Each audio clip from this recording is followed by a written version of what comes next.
Hello and welcome back to my channel. My name is Chris and you're watching V-Scents. On today's video, we're going to talk about two different fragrances from the house of Chanel. So I have actually thought of doing this video for quite some time. I went out and I smelled it when it was launched. I did a bunch of research on this fragrance. I really wanted to try it because I do love another, what you would consider low version of a fragrance that they already have, which is number 5, L'Eau. I love that fragrance. I think it's fantastic. I think they did a really great job with it. And I was thinking in the back of my head, well, they might kind of go with the same vibe when it comes to another fragrance.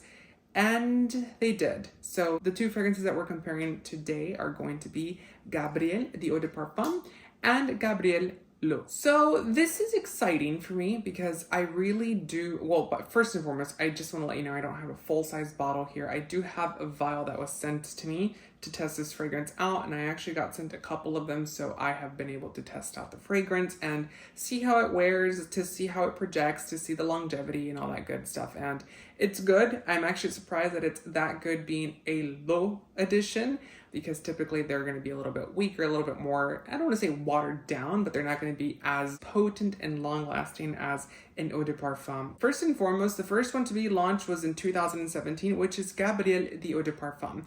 I actually had just left Chanel when this fragrance launched, and I remember very vividly that I was, briefed on the actual fragrance itself. I got to smell it beforehand, and I didn't get to see the commercial with Kristen Stewart, but I do remember it, and I had actually moved back to Dior at this time, and I remember the inspiration and the brief that the perfumer was given. And the brief that the perfumer was given was to create a fragrance that symbolized Gabrielle Chanel, which is Coco Chanel.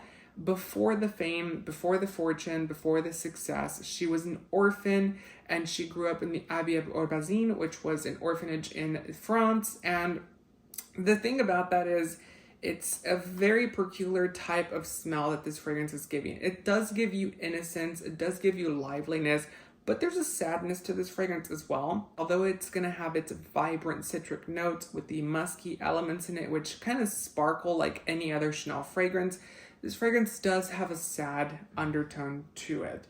It is a jasmine and ylang-ylang heavy fragrance, so it does have that floral component as well. I just was never impressed with Gabrielle. I have such high expectations for Chanel and Chanel's perfumery. I think that if you really take the time to smell some of Chanel's fragrances and break them down, you'll see how creative they are. And this one lacked that. It lacked the different dynamics that a lot of other Chanel fragrances do have. That doesn't mean it smells bad. That doesn't mean I don't like the scent. I just think it's not as creative as the rest of the Chanel family.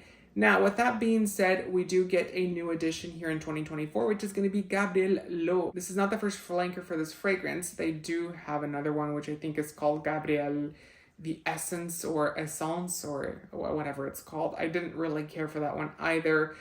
But we get a new one here, and this one's going to be focused more on the grass tuberose as well as the ylang-ylang. And then we also get jasmine in this. It's kind of like the blueprint of this fragrance, with a fascinating note for Chanel, red berries. When I read that, I was like, this is not going to be good. This is going to be a disaster.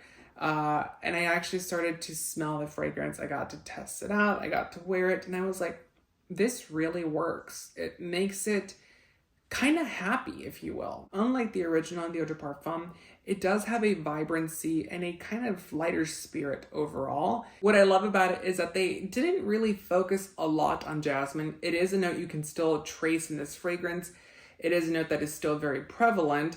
They did decide to go more for the ylang-ylang in this fragrance, which just makes it a little bit lighter, a little bit more brighter, and then adding those berry notes kind of creates a crisp sparkle to the fragrance itself. Really good. It's a light berry fruity type of fragrance, and I think you'll really, really like it if you are more younger. If you're anywhere from the age of 29 and below, this will be the one for you. Not that age matters for any fragrance, but I do think that this fragrance is geared for a younger audience. Now, the difference to me is going to be that Gabrielle is a great fragrance. I don't think it's my favorite one from the actual house of Chanel, but I do think it's a fragrance that is a little bit more serious, if you will. So if you're going to go to a more formal event, to a meeting, and you really want to seem put together, but you don't want to seem over the top and you don't want to seem pretentious, then Gabrielle is a perfect scent for that.